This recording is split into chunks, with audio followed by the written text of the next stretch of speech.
दोस्तों, आप अपने आप से ही क्या आईपीओ का एनालिसिस करके ये जानना चाहते हो वेदर यू शुड अप्लाई और नॉट। तो आज हम इसके बारे में ही बात करने वाले हैं, that how to analyse an IPO. तो इस वीडियो को अंत तक ज़रूर देखें और जानिए कि आईपीओ का एनालिसिस कैसे किया जाए।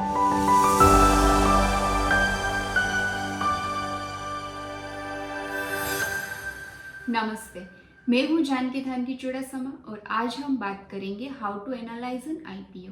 इसमें हम कुछ टॉपिक्स कवर करेंगे, जिसमें सबसे पहले आएगी कंपनी डिटेल्स, उसके बाद फंडामेंटल एनालिसिस, फिर हम रिस्क और लीगल एक्शंस के बारे में बात करेंगे, वैल्यूएशन के बारे में बात करेंगे एंड आईपीओ डिटेल्स, और सबसे लास्ट में मैं आपको शॉर्टकट बताने वाली हूँ कि शॉर्टकट वैसे भी कैसे जाना जा सकता है आईपीओ भरना है या नहीं उसके बारे में। ठीक है, तो पहले हम देखते हैं company details.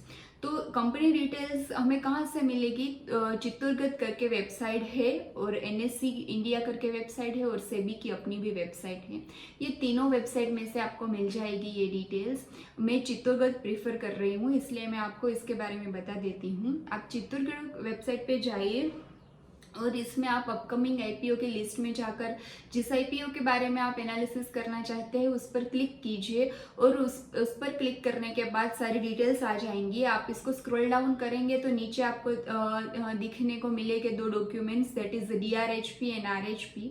DRHP stand for draft red hiring prospect and RHP stand for red hiring prospect. ये दो ऐसे डॉक्यूमेंट है जो किसी भी कंपनी को आईपीओ लाने से पहले सेबी को सबमिट करने रहते हैं, रियल सारी की सच्चाई वाली इंफॉर्मेशन के साथ। तो इसमें से आप सारी की सारी कंपनी डिटेल्स जान सकते हो, जैसे कि वो प्रोडक्ट की कंपनी है या सर्विस की कंपनी है, एक्सपोर्ट इंपोर्ट कर रही है, ग्लोबल लेवल पे काम कर रही है या सिर्फ इंडिया में ही काम कर रही है, सेल्स कितना है, प्रोडक्शन कितना है, ये सारी चीज़ें हम देख सकते हैं।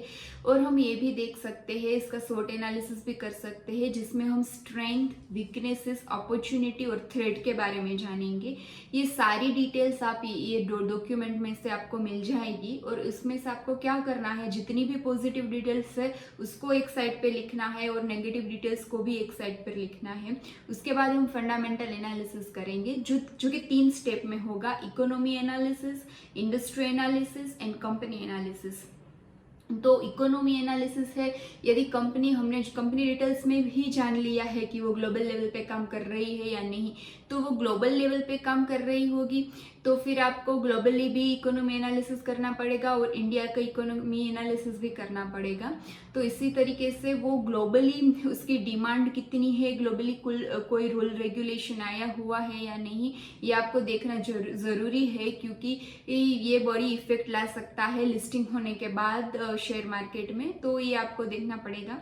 इंडस्ट्री एनालिसिस में भी हम ग्लोबली इंडस्ट्री पर भी उसकी कितनी ऑल ओवर डिमांड है और कोई रूल रेगुलेशन है या नहीं, कोई पिछले वाले रेगुलेशन या रूल्स है वो हटाए दिए गए या नहीं, स्टैम्प ड्यूटी लगाई है या नहीं, ये आपको जानना बहुत ज़रूरी है। इंडिया लेवल में वो इंडस्ट्री की कितनी डिमांड है और इंडस्ट्री में से भी वो कौन से प्रोडक्ट या सर्विस पे काम कर रही है उसकी कितनी डिमांड है, इम्पोर्ट एक्सपोर्ट पे वो काम कर रहे हैं तो वो किस लेवल तक का है, ये सारी चीज़ें आप इंडस्ट्री एनालिसिस करेंगे और फिर पीएस के साथ कंपेयर करेंगे तो आपको मालूम लग जाएगा कि हम ये जो कंपनी है वो किस लेवल पे खड़ी है इस समय। और फिर आएगा कंपनी एनालिसिस, जिसमें हम खास करके देखेंगे फाइनेंशियल सारी चीज़ों को देखेंगे, जिसमें हम पीएनएल देखेंगे, बैलेंस शीट देखेंगे, कैश फ्लो देखेंगे। उसमें हम टोटल असेट के बारे में जानकारी लेंगे, पिछले 3-4 साल की या 5 साल की, टोटल रेवेन्यू के बारे में जानेंगे, प्रॉफिट आफ्टर टैक्स क्या है, कंपनी का पी कितना है, ये सारी चीज़ें हम देखेंगे। कंपनी का पी कम हो तो ये अच्छी बात है, इंडस्ट्री का पी ऑल ओवर, कंपनी का पी और फिर पीयर्स का पी, ये हमें कंपेयर करना पड़ेगा, क्योंकि उसके सामने कंपनी के जिसका हम बना एनालिसिस कर रहे हैं उसका पी कम हो या तो फिर उसके सामने इतना ही हो तो अच्छी बात है, ज़्यादा हो तो अच्छी बात नहीं। ये सारी चीज़ें आपको ध्यान में रखनी है, एक तरफ सारी नेगेटिव चीज़ें लिखनी है और एक तरफ पॉजिटिव चीज़ें, और बाद में सारी चीज़ें को इकट्ठा करके आपको एनालिसिस करना करना है, ठीक है। उसके बाद हम रिस्क और लीगल एक्शंस के बारे में देखेंगे। उसमें सबसे पहले देखेंगे एम्प्लॉय टर्नओवर रेशियो। अगर कंपनी अच्छी है ना तो उसके एम्प्लॉय वहीं टिके रहेंगे, जाएंगे नहीं। यदि नहीं है इतनी अच्छी तो फिर एम्प्लॉय टर्नओवर रेशियो है वो बहुत बड़ा होगा, जो कि अच्छी बात नहीं है। किसी भी एम्प्लॉय ने उसके खिलाफ कोई लीगल एक्शन लिया हुआ है या नहीं, या फिर तो कोई लीगली टॉप लेवल की अथॉरिटी पर एक्शंस आया हुआ है या नहीं, ये सारी चीज़ें हमें देखनी पड़ेगी। ये जो रिस्क और लीगल एक्शन वाला फैक्टर है वो आपको ज़रूर से अच्छे से देखना है, क्योंकि यदि इसमें कुछ भी होगा तो लिस्टिंग होने के बाद इस कंपनी पे बड़ी असर आ सकती है, इसलिए आपको ये ज़रूर से देखना है। उसके बाद हम वैल्यूएशंस देखेंगे। कंपनी जैसे पब्लिक इश्यू ला रही है, पब्लिक को अपने शेयर दे रही है, इसी तरह से वो अपने पास्ट में, अपनी हिस्ट्री में किसी भी फर्म को या किसी भी अथॉरिटी को भी अपने प्राइवेट वाले शेयर्स भी दे सकती है। तो वो कितनी प्राइस पे दिए हैं वो देखना ज़रूरी है। वो प्राइस को और जो हमारे लिए वो ला रही है प्राइस, दोनों को कंपेयर करना पड़ेगा। हमारी वाली प्राइस है वो कम होनी चाहिए या उसके जितनी होनी चाहिए, ज़्यादा हो तो अच्छी बात नहीं है। ज़्यादा हो इसका मतलब ये है कि लिस्टिंग गेन इसमें मिलने वाला नहीं है। और दूसरी बात भी हम जान सकते हैं वैल्यूएशन में जीएमपी क्या है, that is grey market premium. वो हम आईपीओ वॉच करके वेबसाइट है उस पर जाके देख सकते हैं। तो उसमें हम जाएंगे और देखेंगे कि प्रीमियम कितना है।